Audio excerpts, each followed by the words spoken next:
L'odeur d'une poubelle qui traîne depuis un peu trop longtemps, le fait de voir quelqu'un vomir, ou le fait d'aborder des thématiques sociales comme le viol, l'inceste ou le vol. En effet, vous l'aurez deviné, c'est tous des sujets qui nous inspirent du dégoût. Qu'est-ce que le dégoût exactement? Eh bien, il semble que le dégoût soit caractérisé par un ralentissement du rythme cardiaque qui soit exprimé sur le visage par le froncement du nez, le retroussement de la lèvre supérieure et parfois une protrusion de la langue. Il semble aussi que le dégoût se traduit généralement par une mise à distance des objets ou des situations perçues comme nocives. Donc, cette émotion permettrait de ne pas ingérer des aliments toxiques ou d'éviter des situations menaçantes pour notre santé. On peut d'ailleurs faire le parallèle avec les 5 composantes des émotions qu'on a vues en cours. À quoi peut bien servir le dégoût? Ce que nous dit la recherche là-dessus, c'est que le dégoût serait une réponse évoluée face à des objets qui représentent une menace ou une maladie. On pourrait faire d'ailleurs le lien avec le potentiel d'action des émotions vues en classe.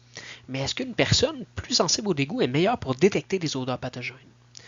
Dans l'étude de Tiber et collaborateurs, les participants devaient effectuer une première tâche d'évaluation du seuil de détection des odeurs et une deuxième tâche d'évaluation auto-rapportée de l'intensité et de la valence de 11 odeurs. L'évaluation de l'intensité auto-rapportée servait à mesurer les capacités de détection et l'évaluation de la sensibilité au dégoût des agents pathogènes était mesurée avec une variété de questionnaires. J'attire votre attention sur les éléments en jaune dans le tableau.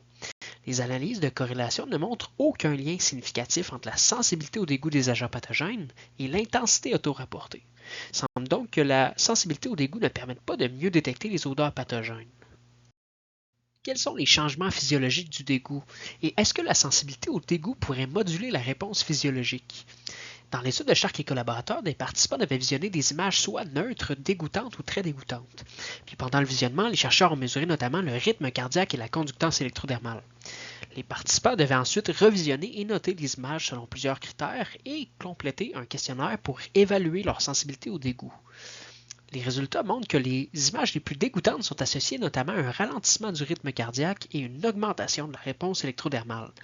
Cependant, il n'y a aucune relation qui a été observée entre la sensibilité au dégoût et les variables physiologiques dans l'étude.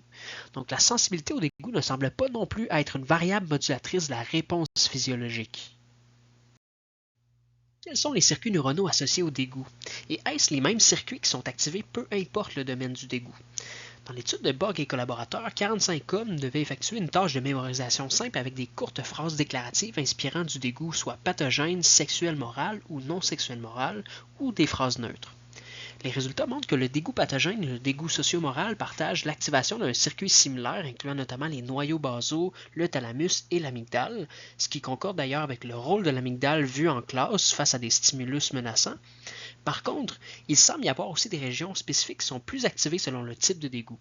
Par exemple, l'amygdale gauche serait plus activée quand c'est du dégoût pathogène, alors que le cortex préfrontal médian serait plus activé face à du dégoût socio-moral. Comment exprime-t-on le dégoût dans notre visage? Chapman et collaborateurs ont réalisé une série d'expériences dont l'une où les participants devaient boire des liquides avec divers goûts désagréables. Avec un EMG et un enregistrement vidéo, les chercheurs ont mesuré la contraction musculaire des muscles élévateurs labiaux indiqués en vert sur les figures. Une autre expérience visait à mesurer la même variable avec les mêmes outils, mais dans une condition de dégoût moral en jouant au Ultimatum Game, un jeu où une personne offre aux participants de diviser entre eux équitablement ou injustement une somme préétablie. Les résultats montrent que les deux expériences entraînent une activation des muscles élévateurs labiaux typique du dégoût. Cependant, Chapman et collaborateurs croient que la présence simultanée de différentes émotions pourrait expliquer la différence dans les expressions faciales de la deuxième expérience. Quels sont les déterminants socioculturels du dégoût? Et plus précisément, est-ce que l'âge et le genre influencent la sensibilité au dégoût? Eh bien, une étude réalisée par Kegley et collaborateurs auprès d'un échantillon de 149 collégiens qui devaient répondre à une série de questionnaires dont le DISGA Scale et un questionnaire démographique a permis de trouver un lien significatif avec les deux variables.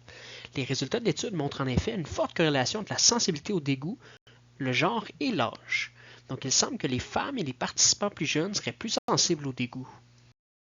En conclusion, on a pu voir que la sensibilité au dégoût qui varie selon l'âge et le genre ne semble ni permettre de mieux prévenir les menaces, ni moduler notre réponse physiologique quand on vit cette émotion. On l'exprimerait dans le visage en activant notamment le muscle labial, et il semble y avoir des activations neuronales communes et spécifiques en fonction du type de dégoût. Donc, bien que simples en apparence, les émotions se montrent beaucoup plus complexes lorsqu'on prend le temps de s'y attarder, et le dégoût n'y fait pas exception.